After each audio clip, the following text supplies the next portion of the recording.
This is the part 5. Guys, magkakaroon ng part 6.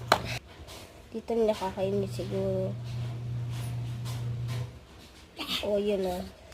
Gusto nga niya kumain. Kaso busog siya. Busog ba siya or hindi? Ewan ko kung busog ba siya or hindi. Pagkain natin sa... Uy! Sinakman! Uy! Sinakmali. Oh! Bagsak. Yun na pala kakainin niya. Nakakain eh. Sumusobra na daw yun. Oh!